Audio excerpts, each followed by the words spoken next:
to The Straight Stitch, a podcast about sewing and other fiber arts. This is episode 107, and my name is Janet Szabo. I'll be your guide as we explore all things sewing. Thank you for all the lovely feedback that I got on last week's episode. I recorded that one twice, and I wasn't happy with either take, but I posted the second one. And I figured it was going to be what it was going to be. And apparently it resonated with several of you. So thank you for your notes. Sometimes it's more about showing up consistently than anything else. I'm not going to give much of a recap because I have a very special interview today and I want to get right to it. I've also been knee-deep in paperwork this week with not a lot of time to sew. And I taught 2 classes, so I will do a recap in next week's episode. I am so pleased to welcome Kenneth D. King to the podcast today. Kenneth is a Threads magazine contributing editor, a sewing and couture expert, and adjunct instructor at the Fashion Institute of Technology in Manhattan. He teaches at his studio in New York City and travels extensively in the United States. And you have heard me talk about the class, the trouser drafting class that I took with him at the Sewing and Design School in Tacoma in October of 2024. Kenneth produces one-of-a-kind made-to-measure pieces for women and men, as well as limited edition pieces for boutiques. His work is in the permanent collections of several museums, including the Victoria and Albert Museum in London, the Los Angeles County Museum of Art, and San Francisco's De Young Museum, as well as in many private collections. Kenneth is the author of many books, including Doll Couture and Doll Couture, the Red Carpet Edition, which is why I am so happy to welcome him to the podcast today. Kenneth, welcome to the podcast. Well, thank you. And I have to tell you that reading your books, Doll Couture and Doll Couture, the Red Carpet Edition. So when I was growing up, my mother made a lot of our clothes. And one year, my sister and I had a very extensive Barbie doll collection. Mm-hmm. And one year, my mother made Barbie doll clothes for them for Christmas. And the one outfit that I remember was a turquoise blue pantsuit made of polyester double knit with gold soutache braid trim. I thought when my Barbie doll was wearing that she was really styling. So reading through your books brought back a lot of good memories. What possessed you to go down this route? Because a book about Lola and a book about couture clothing for fashion dolls. What was the inspiration? Okay, well, kind of all the way back to, I learned how to sew I started sewing at age 4. I learned primarily on doll clothes, Barbie clothes, troll dolls, but I like the Barbies better. I traded my toy gun and holster set to my sister for her Barbie, and that is how I got my one of my Barbies. I have the other Barbie, my older sister, who I don't speak to anymore. I basically blackmailed her for it. So that Barbie is Estelle. And in the email, you ask what happened to Estelle. Estelle is still around. She hangs out in my studio and watches things. She probably will start showing up somewhere at some time because, that's it's another character in this little story that's in my mind. Fast forward. Well, a little of my sewing history for the listeners who don't know much about me. I started making clothing for myself when I was 15. We'd moved to Oklahoma at this point. My mother remarried after my dad died. And so in college, I studied fashion merchandising with an emphasis on window display. That was my career. And I ended up being the display manager for the largest department store in Oklahoma City at the time, and it was a Dillard's.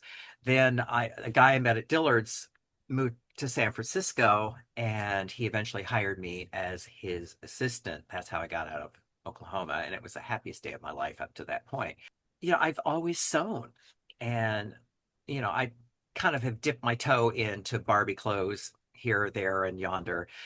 But in 2000, during the pandemic, I realized that because what I was doing this Instagram story. And for those who really want to go back and find the real beginnings of the doll couture and doll couture red carpet, go to Lola the Showgirl 24, go all the way back to the beginning.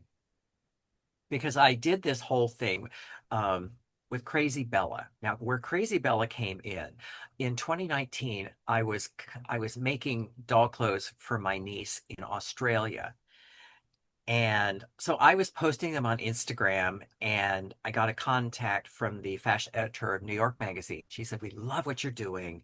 Can you replicate some looks from the collections we're doing an article on Barbie as influencer?" Well, she sent me these four photos. Two of them were ugly, but there were two that were cool. So I responded, "Oh, yeah, I only have time to do two, but I want to do these two, and it's going to be a whopping amount of money." And she said, "Okay, can you have them by the 15th?" I'm like, "Oh."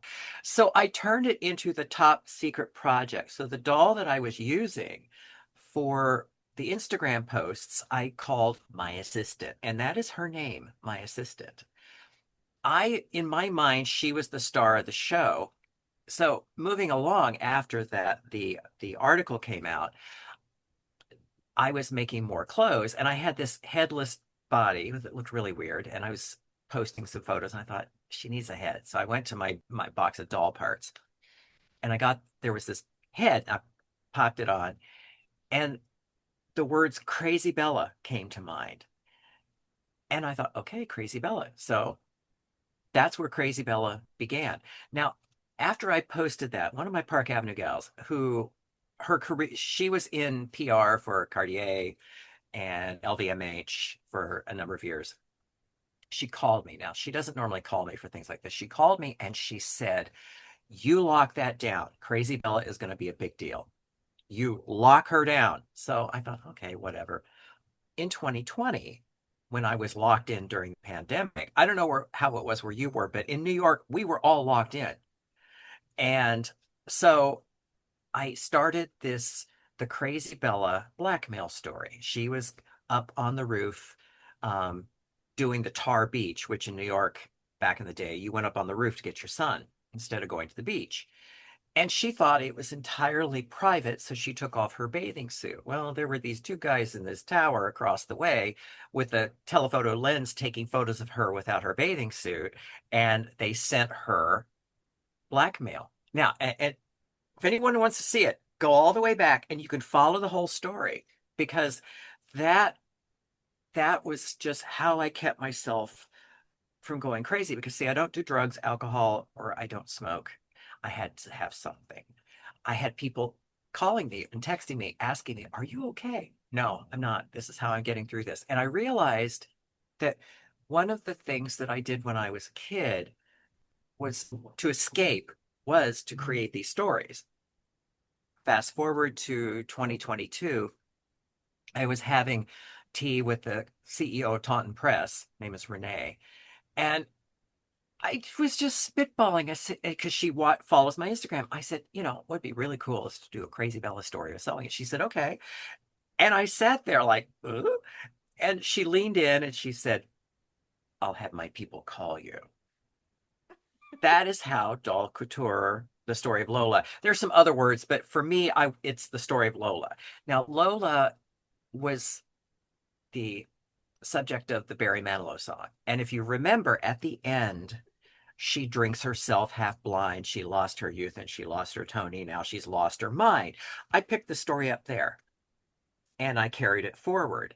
So if you want to see how the Crazy Bella story and the Lola story dovetail, it all, because when Crazy Bella is kind of on her redemption tour, you start seeing this feather headdress in photos. So I kind of teased out the story of Lola, and then they met, and Crazy Bella hired Lola because Crazy Bella wrote a book, a memoir, and it was published. So she hired Lola to help her with the book tour. So that's how this whole thing started. And the other characters sort of kind of joined in. And when I was doing the first book, one of the things I learned was that I won't know the entire story until the end. So what I had to do is I had to get all the because for the story of Lola, it was redemption. She needed new clothes, she needed a job, all of this. So all of the outfits in the plot were clothes that she needed. So that's the first one. So and then when Taunton Press sold to this third party, they sold Taunton Books to Abrams. So the gal who was running Taunton Books created her own imprint, Broad Book Press. And it was a year ago in October. She called and she said, "Would you like to do another one?" I'm like, yeah. So when I have friends who ask me, because some of my friends now think I'm this big publishing guru because I've had two books published in the last couple of years. And they think they're the only two books, but I have to say, well, no, I'm seven if you count the French edition. And really, my first book proposal was, let's do a Crazy Bella story with sewing. The second book proposal was, I answered the phone. So that is kind of the arc. That's where it came from. And so in the first book, in the contract, I made sure that I owned all the characters so I could take them wherever I wanted. And so some of the characters from the first book show up in this book too. So that's the relatively short version of how these two books came to be. Okay, great. And I should point out that these are not necessarily storybooks, they're actually sewing books. People miss that. They think that it's just a sewing book, but yes, there's a story and sewing, and that is what appealed to Renee way back when was it's a sewing book, but there's a story. Right. And So the thank you for story pointing is that out. woven in to all of the parts and pieces, Hmm. which is what makes it Yes. so fascinating. Like I said, I didn't know, especially, in the first book, I kind of had to accept. And the final piece of the story in the first book was the final scene where they're in the restaurant and is Rico there? Is Rico not there? And the question I had to answer is, are Lola and Rico going to come face to face or not?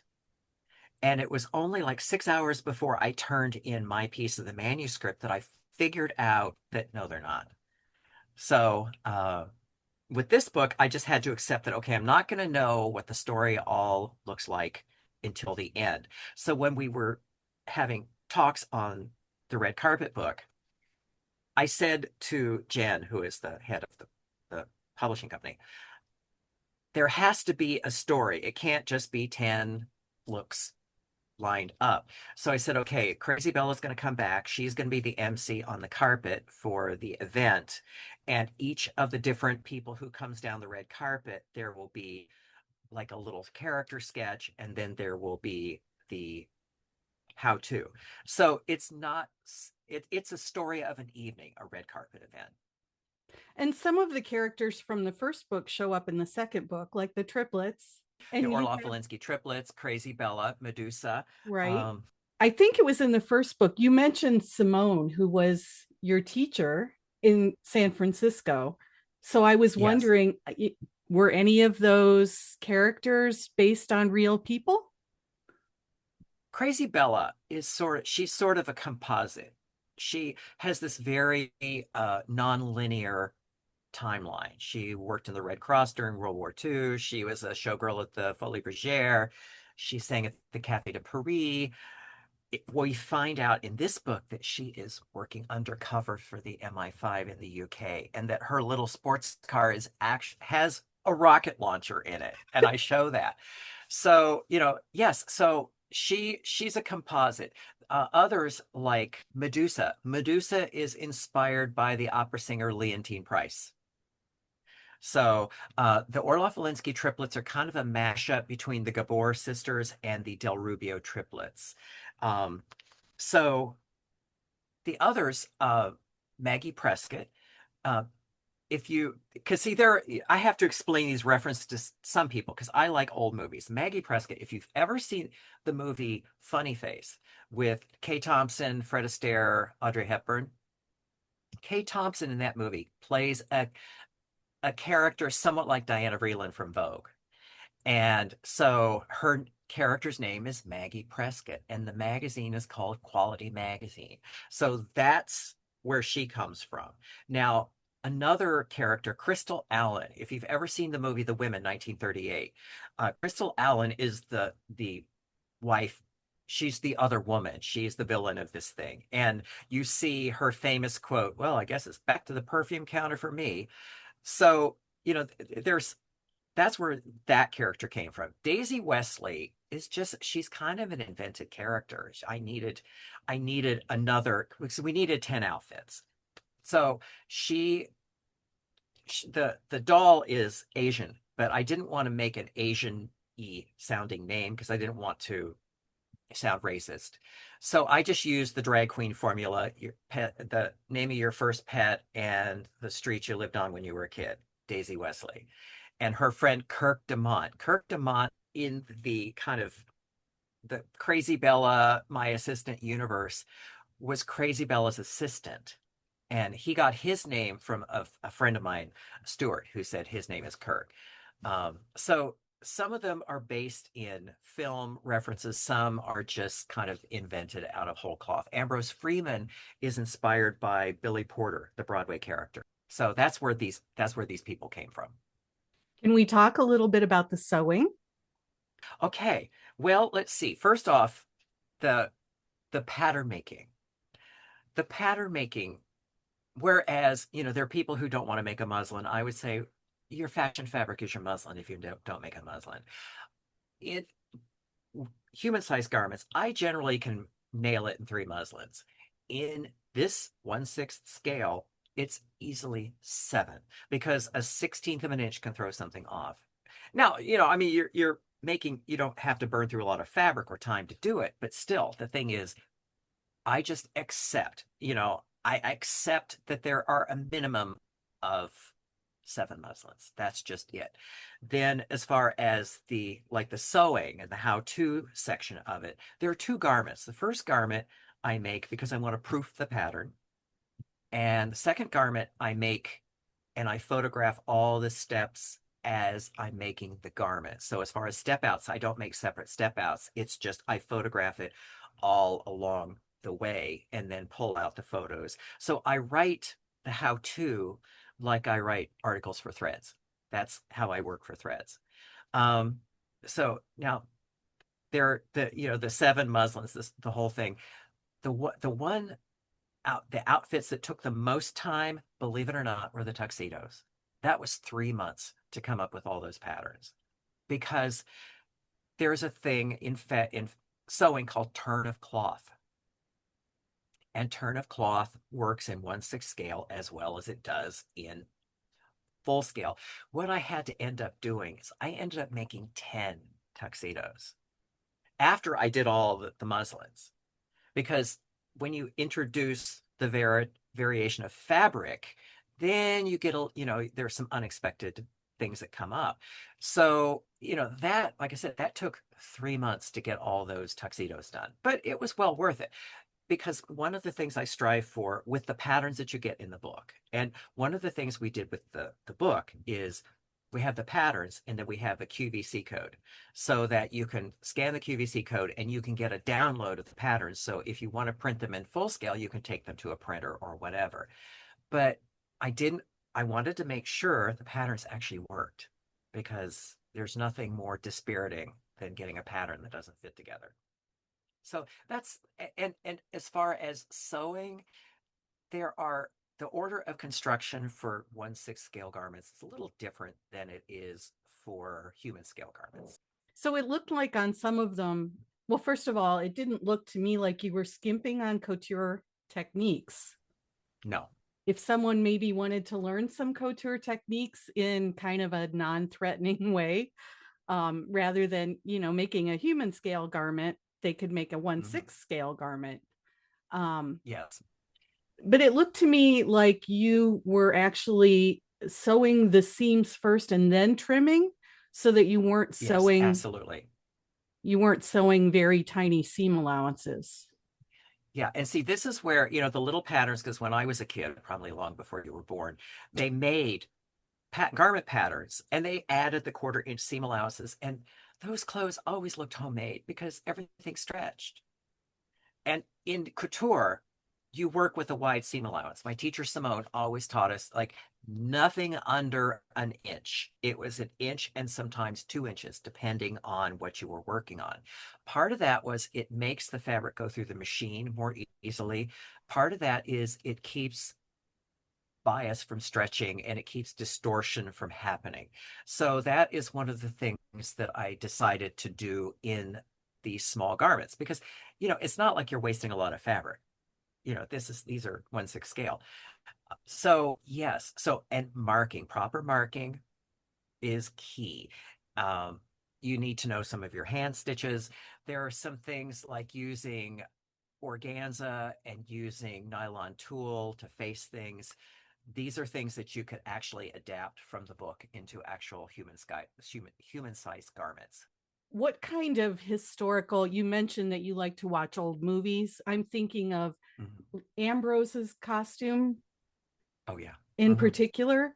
Um, but what kinds of historical garment making techniques or garment styles informed what went into the book? Well, for Ambrose, because if anyone who watches me on Threads and Instagram, I really like that 18th century frock coat silhouette. I really like it. I think it looks good on me. Um, and there is a book called The Cut of Men's Clothes that has little tiny patterns to scale. So yeah.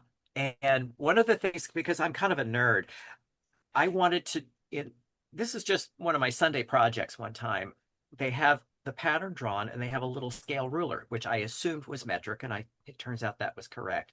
So what I needed to do was just figure out the math on how do I what enlargement do I use to get this to a 1/6 scale and a 1/2 scale. And I figured that out. So I had copied a bunch of these patterns and tried it out.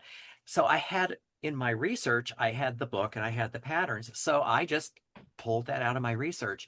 And so Ambrose's frock coat, and the reason he's at the end was that was the best outfit. That when I got that done, I'm like, yes, that was good. Um, so I thought, okay, frock coat. So and from a construction standpoint, that was tricky because generally when you're sewing a sleeve into a jacket, there is a side seam that, goes down the arm up to the underarm and then down, but there was not that in this jacket. So what I had to do is there are diagonal seams running from the neck to the armhole because that is how they were cut. And so then I used the diagonal seam, and then on the sleeve, there was the back seam on the two-part sleeve to that was the final seam. So, from a construction standpoint, it was a little tricky to figure out. And Ambrose's see, Billy Porter likes to wear big ball gown skirts. And so originally I was thinking on that one, a big ball gown skirt. Well, I had a big ball gown skirt, and I thought I'm just going to see what it looks like before I commit to that. And he just looked too bottom heavy. He looked like a wedge sitting upside down. So, or a Christmas tree. Yeah, so I thought, okay, God, what am I going to do for the bottom half? And I was just, it was just one of those days. Sometimes I'll go for a walk and I heard Salvar pants. And I thought, okay. So I just thought, okay, I'm going to go on the internet and just look at images of Solvar pants to see if this is kind of what I want to do. And there was this one photo. The guy was spinning in the Solvar pant, and the kind of the side panel kind of flew up and it made this beautiful point. I thought, there's my idea. So that is where I came up with the Solvar pants for that jacket. Have you made that outfit in a human No. size? Well, I look good in the jacket, but I'm too short for the Salvar pants. You have to be tall to make that Okay. work. So yeah, but there are others, and Maggie Prescott's jacket was another one of the 18th century. Actually, it may have been like early 1800s instead of late 1700s. And so I used that as the base, and sort of that was a mashup between early 1800s jacket and Charles James because the train on the back of that. And so with a little bit of anti-mame thrown in, because the little kind of strapless jumpsuit that she wears under it is kind of anti-mame like. Other than that, I really like mid 20th century clothing. So that's where a lot of the other inspiration came from. The cape for Daisy Wesley, that cape I designed because I design a lot in half scale because that's how I propose an idea to a customer because my sketches are scary. Um, and what was so weird, I would show it and everyone said the same, oh, that is the most commercial thing you've ever made. No one ever ordered it. And I used to think, oh, damn. And I was kind of looking at, okay, what am I going to do now? I need another outfit. And I looked up and I had it on my little half scale form and I thought, I I designed that. I can repeat that. So that is where the cape came from for Daisy Wesley. And the dress for Daisy Wesley came from I had a customer. It was kind of fun. I had a woman contact me. This is in early 2020. Her mother was a singer in Japan after World War II. She had a photo of mom in her performance outfit, which was quite wonderful. It was like half black, half white, and it was trimmed. It had little fingerless gloves, and it was trimmed with rickrack. The white rickrack on the black, black rickrack on the white. And she said, "Can you make this in Barbie size?" So the dress, again, 7 muslins, um, so I made that. I actually made two of them because she had two granddaughters, and I had to embroider all because you can't find 1/6 scale rickrack. It took freaking forever to do it, but when I got it done, it looked exactly like the photograph, and she was quite impressed, as was I. So that dress, I thought, you know what? I'm going to recycle that. So I needed a dress under this cape for Daisy Wesley, and that's where that came from. So, what I would say to people is you don't have to reinvent the wheel. If you have something that you can pull out and make in different fabrics, then, it looks like a different dress. I'm very intrigued by the 7 muslins thing Yeah. because And most people don't want to even make one muslin. see, I understand. And see, this is something I say to people is, a lot of people do this as their pleasure, as their, a pastime. And that is a really that's how I got started doing all this. And there's nothing more dispiriting than making something then that does not fit because you can't save it once it's all in real fabric. So what I say, and I understand you're excited, you got this beautiful fabric, you have this, you could see it in your head that, oh, but then you jump ahead and cut it out without doing any muslins. And then, then it ends up being, well, a waste of time. My teacher, Simone, is very big about if it doesn't fit, it's a waste of time. Because no amount of beautiful sewing is going to save it. So what I say to people is take the time. It may be a pain in the neck, but one of the beauties of making a muslin in half scale as well as full scale is you get a dress rehearsal. You can figure out the order of construction. You can see, okay, is there something that's going to bite me in the butt later? And you can head it off before you actually cut into the real fabric so that when you cut into the real fabric, you kind of know where you're going and you can enjoy the process. And then at the end, you can put it on. You can do a little tweak or two for fit if you need to, but the big boo-boos have been gotten rid of. So for those who don't want to make a muslin, make quilts. That's true. That's Just, so true. yeah, yeah. It's one of the things in the few garment classes that I teach here locally is getting people to understand a muslin is your friend. You can try out all the Yes. techniques. You can, well, so what is next for Lola and Crazy Bella? What is next? Oh gosh. I'm I'm thinking because Jen kind of hinted that we'd like to make a series of this. So what I would say to all the listeners is please buy the book so I can do this again. Um, that's how it works. The spy car, I think, is a time machine, kind of like the Back to the Future DeLorean. Oh my goodness. I'm just spitballing. I'm throwing that out to the universe because, see, like I said, I don't know until the end what what the whole thing is going to be, but that's the kernel of the idea. I'm starting to work on little, some designs just to have them in the filing cabinet so that if they say yes for another one, I'm prepared. Right now, what I'm doing, I'm working on an article for Threads magazine because after Judy Newcomb retired, the How Did They Do That column fell to me. I'm actually kind of glad it did. This is a jacket, and it's going to be in the summer issue, I believe. It's like a 1990s jacket inspired by 1950s jackets, and it's this interesting detail, kind of a double peplum flap kind of thing. It's hard to describe. So yesterday I spent studying the jacket, opening up the lining to look inside to see how it was all put together and figuring out the pattern making. So that's what I'm working on now. At the end of January, I start back at FIT. So those are the things that are kind of on my plate right now. I have a quick question about the And path promoting the book. Yeah. and promoting Yeah. the book. Yeah. Go ahead. Um, Yeah. so my quick question about the pattern making, when you make the patterns for the 1/6 scale, are you making Hmm. them at 1/6 scale or do you make them life size No, and you scale have them to make down? them. No, you have to make them at 1/6 scale because, see, the doll's proportions are a little different than our proportions. Yes. And something, because there are people who kind of rail against Barbie and her body fascism and all of that. And I understand that. I understand the impact of, but some people are not aware that back in the day, some people don't know that Barbie had a predecessor named Lily. She was a doll in Germany, that she was based on a character in a tabloid, a cartoon character in a tabloid.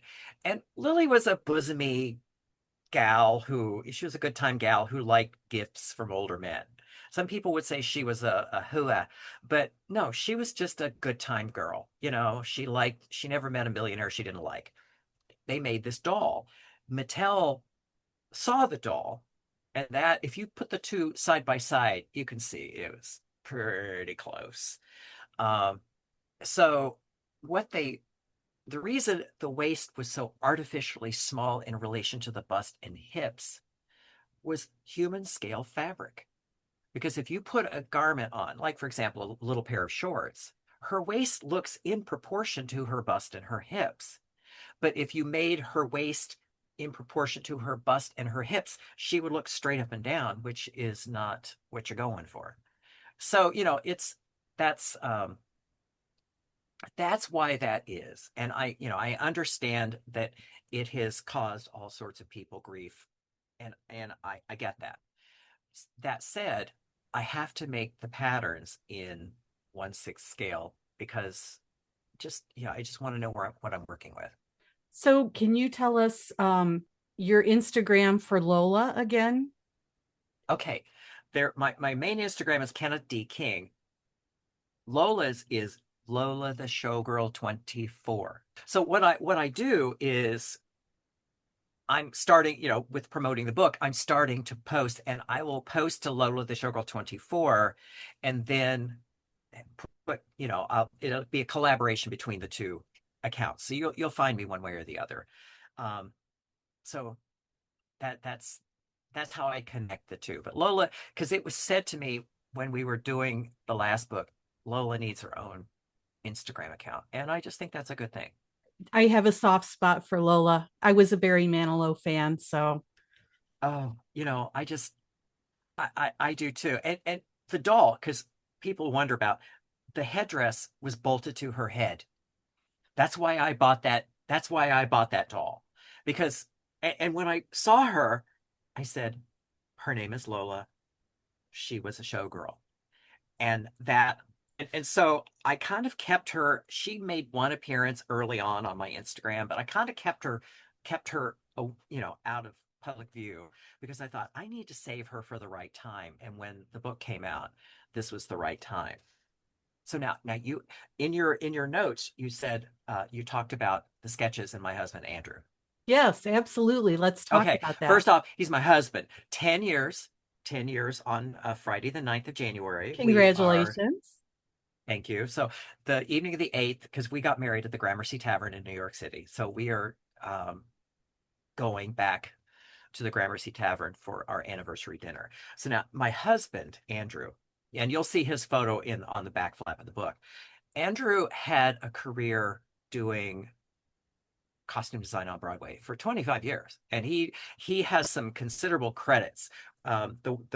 The big ones, like Beverly Sills City Opera. I think he did 6 productions for her, and his drawings are so beautiful. His drawings showed up in the first book, and the guy, art director, the layout guy, his name is Andrew, so we refer to him as the other Andrew. So the other Andrew, when the sketches in the first book showed up, and that was just one of those things. I thought, I wonder. And I said, honey, would you? And he said, yeah. So that's how they got in the first book. So the other Andrew, when we were talking about this book, he said, could he be convinced to do this again? Because these sketches would give glamour and texture and dash, and they do. Uh, I said, well, I'll ask him. I have a little bit of sway. So I called him. I said, okay, sweetie, you have a fan. I mean, this guy did this 5-minute song of praise to Andrew's sketches. And I said, so please. So he did. And so what was fun was he had, I sent photos of the dolls in the outfits to him. He came down to look at, so he wanted to see everything. And so he did the sketches, and he learned that Photoshop is your friend because he does sketch it. He uses the paints and the pencils and all of that. And he was fretting because he's a perfectionist. I strive for the illusion of perfection, a little bit of a difference. He was fretting and he was thinking, oh, I can draw this over. I said, no, no, no, no, honey. We're 98% there. You get them scanned. And the other Andrew said, scan them at this resolution and this size. Bring them down, and we pull them up in Photoshop. I'm like, okay, get rid of the little boo-boos. And then like, that crumb catcher gown, that the bottom part of that skirt needs to be just a little narrower. And, with little bitty tweaks, we were able to get that extra 2% to 100%. And it was kind of fun because he hadn't seen me doing Photoshop before. And he looked at me, he said, how did you know how to do this? I said, honey, I had to, because I do all my own photos for my articles and threads. Oh, wow. And it's easier because photographers look at a good photograph. People who sew look at what does that photograph have to communicate. So when I became contributing editor in 2006, that was one of the things I said was I will do my own photographs, because the advantage is you only do one sample. You don't have to do like 20 samples to get all the step outs. You do one sample, you photograph it at all the different stages. Then I go in after I photographed it, download them, pull out the ones that say what I need to say, do whatever I need to do, which is usually fixing a hangnail or something because my manicures never look great. Because an aside on the manicures, I posted this one video on YouTube, and it was this little tiny 2 millimeter roll hem. It was like a Chanel dress. Did it for my students, and again, my manicure didn't look good. And there's so many people. There are people like, well, you really need to take care of your manicure. So I just blocked it. Like, no, you're getting this for freaking free. So shut the hell up about my manicure. The only time I really worry about a manicure is if I'm doing a video for someone else and they pay me my day rate, then I'll get a manicure. That said, so I do my own photographs for threads. And so I had to learn Photoshop. And so what my Andrew, realized is like, this is a good thing. So that's where they came from. So the sketches, they're really fun. They're really delicious. Especially Crystal Allen's. It was inspired by the bar suit. That Dior, the skirt, love, looks like little ribbons. Yeah, he did a great job on that one. His sketches and the Ambrose Freeman. They are frame worthy. Like, yes. Well, you see, I have them in a portfolio over there, and so if I had wall space, I would frame them. do you have a second to tell us the Fortuny story about when the two of you Yes. met? I love that Okay. story. Yes. Yes. Well, for those who've not heard of Fortuny. Mariano Fortuny was an artist and a designer in Venice around the turn of the 20th century. He was a Renaissance man. He did all sorts of things, but he made these stenciled fabrics, and he's famous for the Fortuny Elfos dresses, which were these little tiny pleated dresses. Now, the dresses were made as the backdrop for the stenciled fabrics. He died in 1949.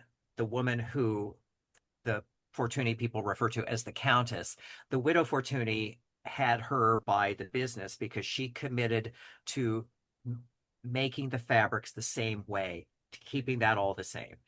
Then she sold it to the Riyadh family in, I want to say, the 80s. And they committed to producing the fabrics the way they were produced. So they're produced in Venice at great expense. When teaching at FIT, one of my colleagues, I was talking to her in her cubicle one day, and there was this gigantic bolt of fabric. It was 80 yards.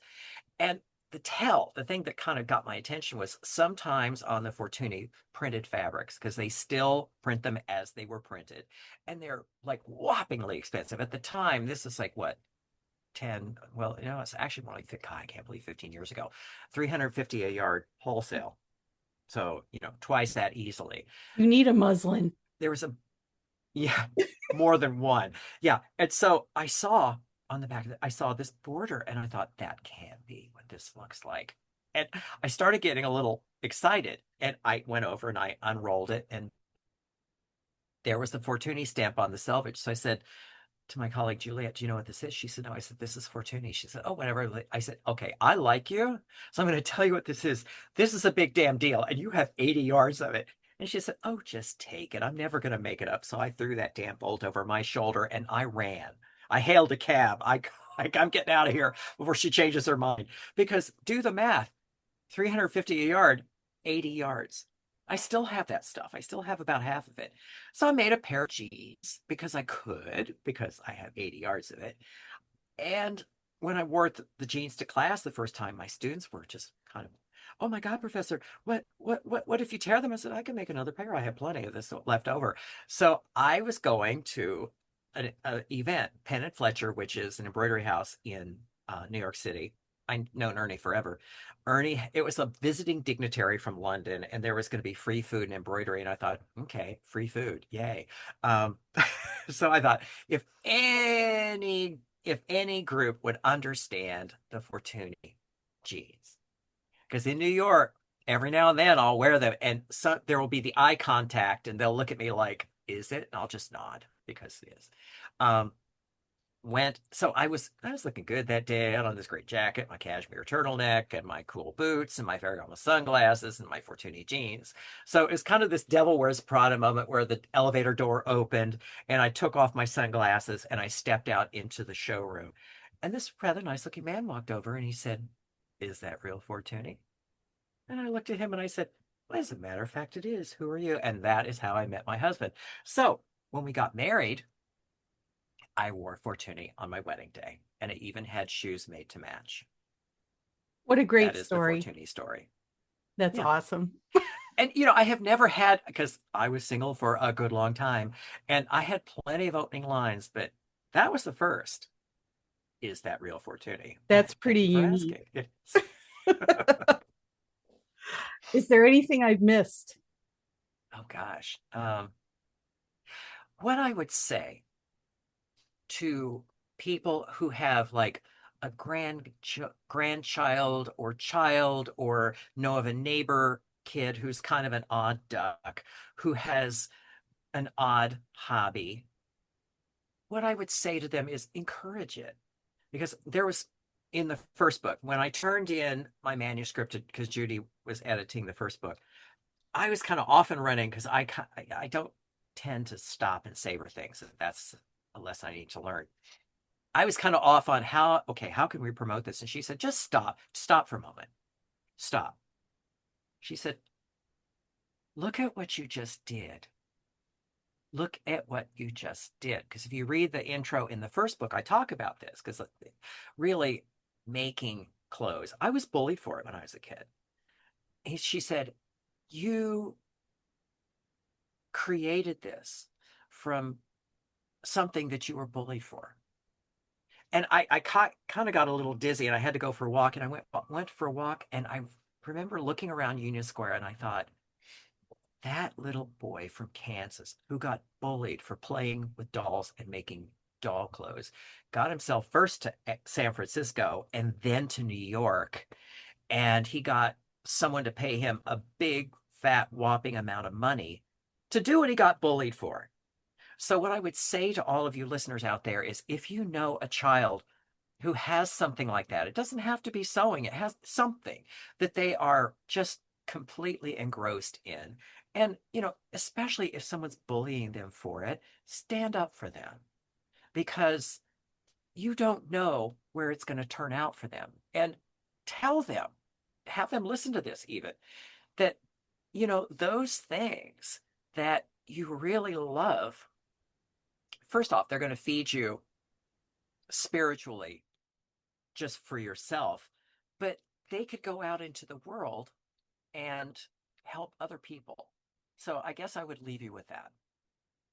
That's wonderful. Thank you. I appreciate how much you have shared about that in the interviews and especially in the books. Well, I will say it's important.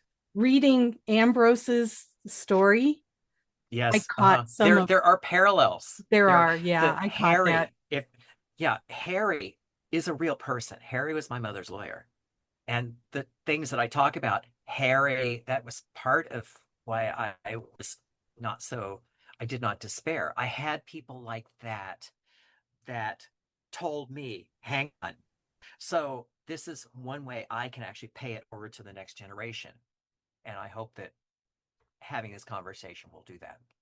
Great. Well, I really appreciate your time. Thank you. My pleasure. The doll couture books are absolute treasures. So if you know of somebody who might appreciate them, get a copy. I will put the links to Kenneth's website in the show notes as well as to his Instagram accounts, and I'd encourage you to check them out. As always, you can find the show notes on the podcast website at www.thestraightstitchpodcast.com. My website is www.janetzabo.com, and that has links to my Big Sky Knitting Designs website as well as to my blog, which is where I tend to post most of my photos of what I'm working on, along with a bit of commentary about life here in Montana. So if you want to check that out, that's the place to go. You can use the fan mail feature to give feedback, or you can email me at janet@janetzabo.com, and I do try to respond to all of the emails that I get. So I appreciate the feedback, the encouragement, the suggestions for future guests. It's all good. So no matter what you're working on, I hope that you have a great week and that you get to go sew something.